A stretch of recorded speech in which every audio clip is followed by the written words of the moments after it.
Alright, so I'm back and I'm here to talk to you about Masters of the Air, a new series by Apple TV, which is produced by Steven Spielberg, Tom Hanks, and a continuation of Band of Brothers and The Pacific.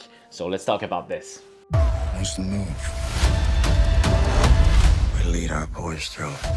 So it's based on a true story, based on a book about the 100th bomb group. I think they were called the Bloody 100th because of the amount of casualties that they suffered. So let's just dive into what I thought about this series overall. So what I would say about it, I would say like it's mostly a tour de force from Apple TV. I think it's wonderful. It's, you know, really with the riveting action sequences, top-notch special effect, kind of like this high production value and an incredibly solid cast all around, just from the leads with Austin Butler, but also all the supporting actor. They really add, they all add something to the table, which I really loved. So right from the beginning, it's an inspirational story at its core, and it kind of like explored the complexity and the morality of war, while also delivering on that spectacle. The aerial sequences are absolutely breathtaking, and it's one of this series' biggest strengths. I mean, is it as good as Band of Brothers? Maybe not, but everything going on with the bombers and everything is just fantastic.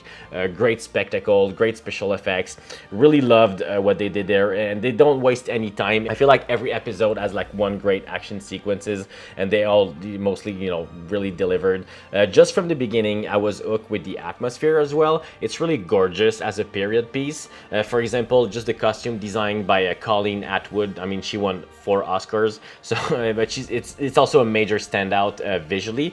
There's like that oldies feel to it with the music, and the era is really being used in a great way. Also, the score by Blake Neely, it really soars during the emotional beat or the action sequences. He really knows how to hit the right note and create kind of like this orchestral crescendo at the right time. The music, just from the opening sequences, you're gonna like have that theme. I mean, honestly, since I've been watching the show, I've been humming the theme all week. Really great opening titles.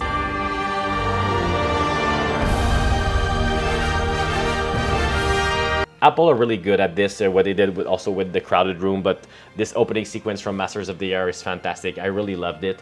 In terms of writing, it's strong from a narrative point of view. At the beginning, even though some of the dialogue I thought like could use some work, it starts really strong, and you really get involved with all those characters right from the beginning. I thought there was a bit of a dip mid-season, but don't worry about it. They kind of like know how to pull you right back into the action, and one of the episodes toward the end, I'm not gonna say anything, but it has a moment that made me jump out of my seat, just being really engaged in what the story was bringing me. So yes, the aerial sequences are absolutely wonderful, but it's all also the small interactions and all the situations that the character are put into that makes it very engaging. A lot of stressful misadventures, they take good advantage of that. Without spoiling anything, most of the time they're in the air, a lot of stuff goes wrong, and that makes for, you know, a couple of thrilling sequences. They're trying to you know, put a level of realism behind it. They also touch on the brutality of war by also inserting some graphic violence at times.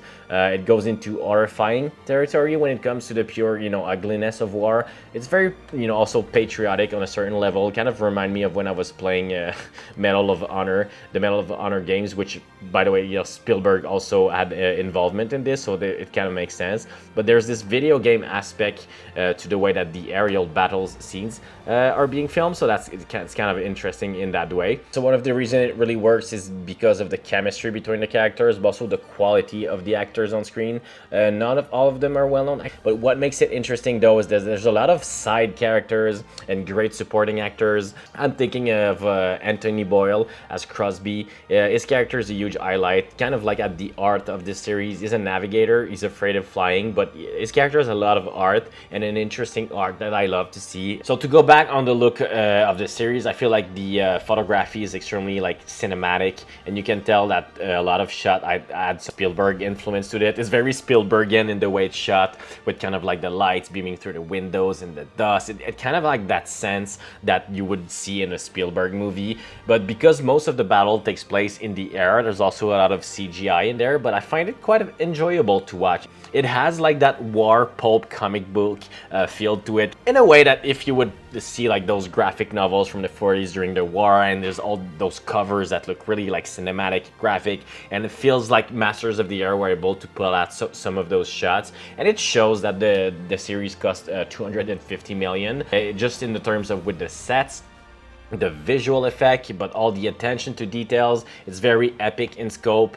It's thrilling in the air, but also on the ground, and sometimes the small interactions that elevate the material. There's a lot of scenes of just the guys are going out to have some drinks, they have to fight some other crews, just kind of like bonding and creating that chemistry that is needed throughout the series. They also explore the aftermath of the battles. When you have a great fight sequences, it's not just like moving on from this. They do explore what the aftermath and what the consequences of the war, and it shows different sides of the war. It's not always from one point of view. Of course, it's very like romanticized in some way. It's a lot of similar tropes that you would often see in war films, but it's well made, it's tense, it's emotional.